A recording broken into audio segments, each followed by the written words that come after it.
Welcome to First is Everything, a brand new series from New York festivals dedicated to first in automotive. Hey everybody, welcome to First is Everything. Today I'm joined by Sam Isenstein, Group Creative Director at Gray, working on Volvo. Pleasure to have you, sir. Thanks for joining us. Thanks for having me. I got a little bio here to read about you because it's extensive. I want to get it right. It's also kind of fun. I don't want to mess it up. Sam Isenstein started his career working on films like Transformers 3 and Man of Steel. After getting yelled at by Michael Bay one too many times, he decided to get a job in advertising.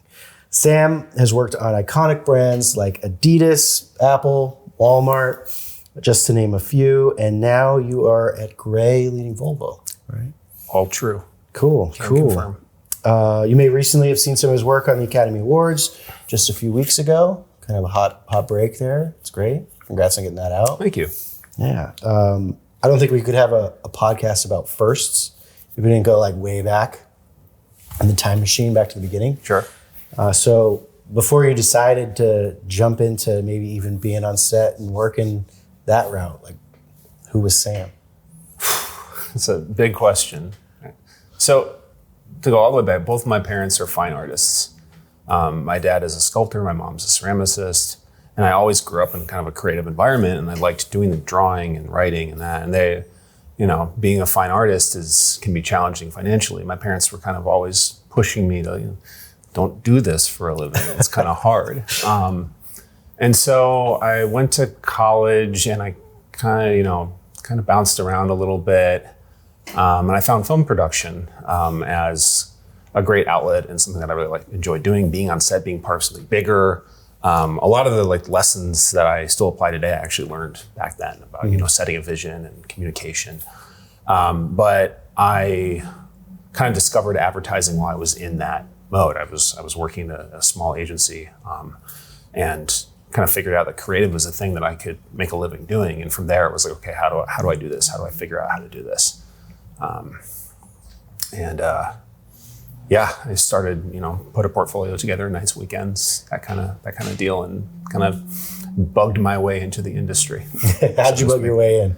So I'm born and raised Chicago. I was there at the time. Yeah. And I basically, of course I read Hey Whipple and, all the classics and the idea writers and those sorts of things, and started just writing and trying to look for insights in my life and things that made me laugh. And I have a studio art background, and I'm a copywriter, but I could draw a little bit. So I started kind of putting together spec work, and then just through going online and doing research, I started identifying creative directors in Chicago and bugging the hell out of them relentlessly. And they were very kind. There's a guy named Alan Spindle who I was working on my portfolio, and I would send it to him and be like, this is good, this is not good. Make that not good thing good. And then I would actually do that and send it back to him and be like, okay, at least it's getting better. So that was a, kind of formative moment, like, oh, okay, I can actually craft this thing and work on it and kind of shape the ideas as I go. And then I got a book that was, allowed me to kind of break in. Cool, that's great. So where was the first agency you worked at? The first agency, I worked at a couple shops in Chicago that were more like B2B and social, before social was even really a thing. Yeah. I would say my first real creative driver was an agency called Firstborn here. And Firstborn was a small agency. It had just sold to Dentsu at the time, but it was still very much like that independent vibe. Yeah. And just a really interesting space for experimental work. They started off they're founded in 1997 by this guy, Michael Ferdman, who's, Michael, if you ever watch this, thank you. A super cool guy. They started out building websites when websites were brand new. So they were always kind of the cutting edge of digital and design, and started doing work that clients really liked and hadn't considered was possible. One of the things that we did was kind of before your Oculus and your Quest and that, we created VR experiences for PepsiCo and Mountain Dew that were as much like building the platforms, like the creative technologists there, like, were designing software to hold the content that we were making, which was something that really hadn't been done before, which is pretty nice. That's really cool. Yeah, it's really cool. So when did you know though that like you loved crafting the idea and wanted to pursue that and felt like that was something for you to jump into? I've always loved comedy. I've always loved writing. I've always loved, when things land and they just make sense. Yeah. And I think when I was, after reading Whipple and understanding why I was resonating towards certain like work and realizing, there's like you're drawing a circle all the way around until, you're leaving a little bit for the audience to complete. And going through old archives of Lurzers, that was a huge. Now, as a copywriter, it's funny, like some of the best ads in the world don't have any copy. Yeah. Like they're that instantaneous. Exactly. I mean, that one in particular. But like, as soon as I kind of had that sort of click, that rush, I was like, okay, this is the thing. And it took me a while to kind of figure out how to articulate that. And I'm not sure I did a good job just now, but I expect you'll tell me. No, I think it's a great job. Okay, so you were in film production, did the nighttime hustle, wanted to kind of crack into get to the other side and make things that other people could help you make. Right? Yeah, that's cool. That's cool. And so you went from, what was the first one again? Tell me. Firstborn. Firstborn. Yep. Yeah. And so now you're at Gray. Yes. And you're working on Volvo. Yeah. How's that going? Great. I mean, Volvo is it's been around for almost 100 years.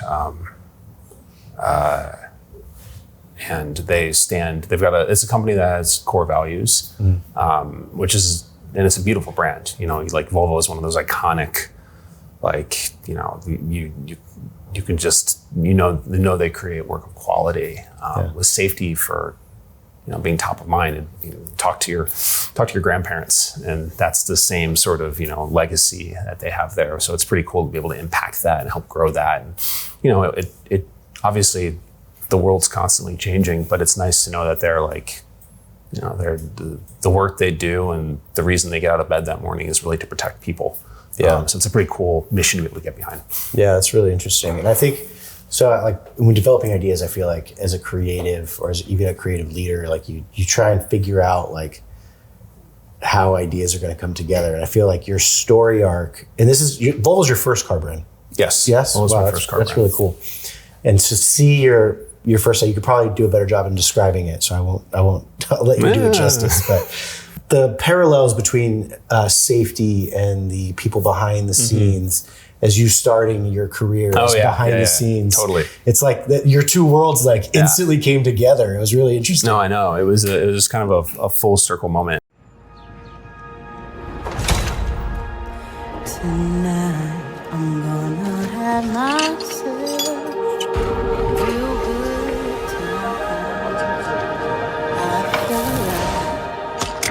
For nearly 100 years, Volvo Cars has been committed to helping keep people safe. We recognize the Hollywood professionals who share our commitment to safety. Because when you feel safe, Ready? Ready. you can be truly free.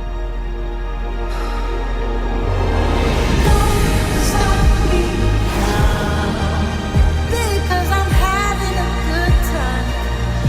I'm having a ball. Don't stop me, don't wanna stop at all.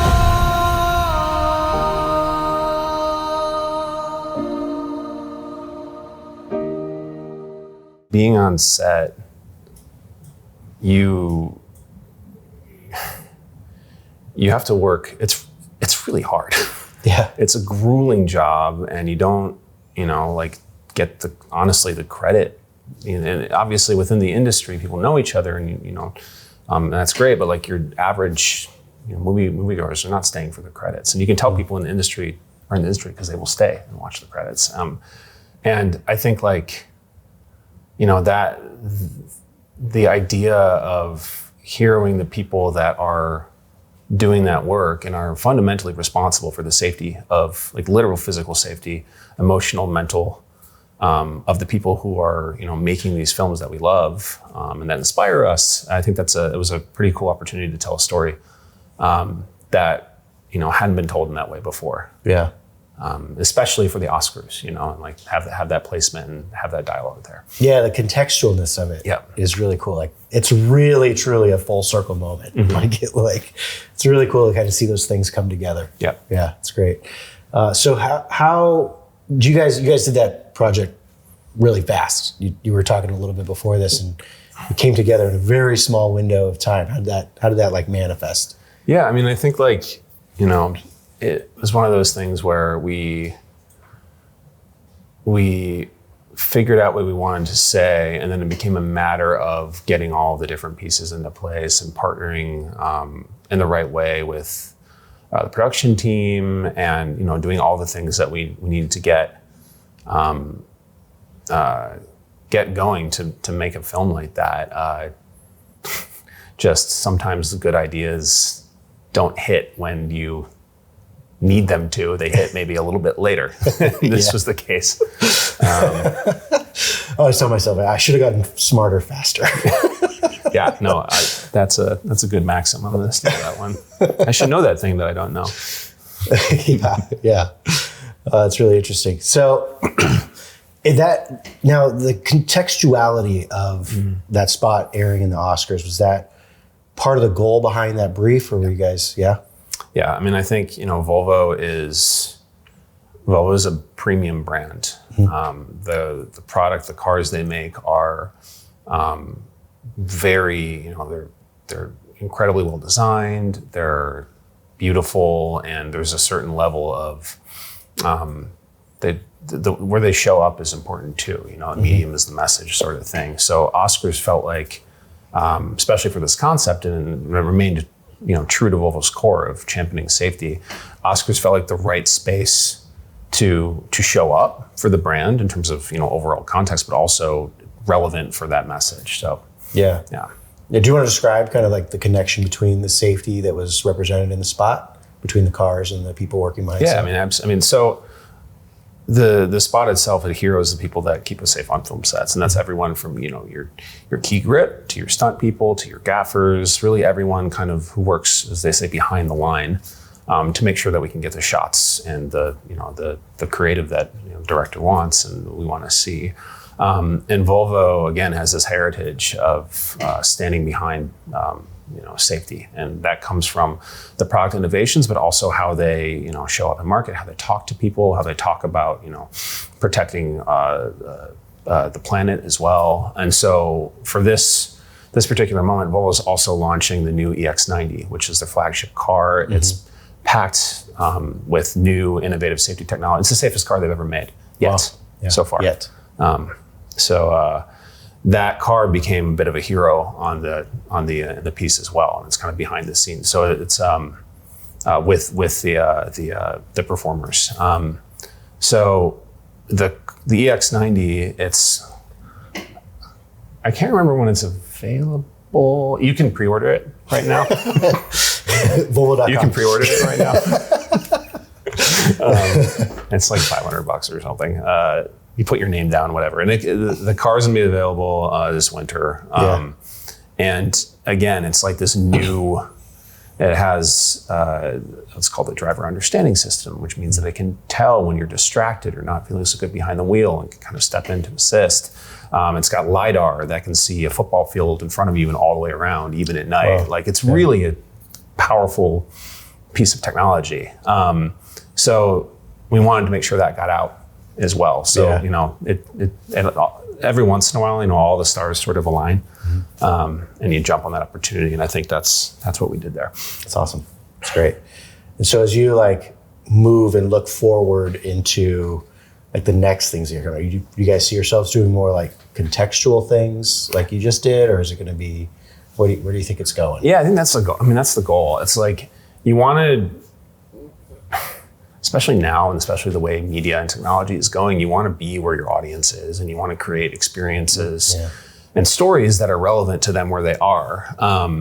it's hard to do because there's a lot of moving parts, but when you can pull that off, then you have something that resonates and really can connect with people. Yeah. So that's really the ambition there. Now that you're responsible for other people, you said in the beginning of this thing that you like learned a lot when you were on set and setting a vision and communicating that vision and letting the people that were working for you know where they need to go, right? Like, so tell me like how that has impacted your career so far.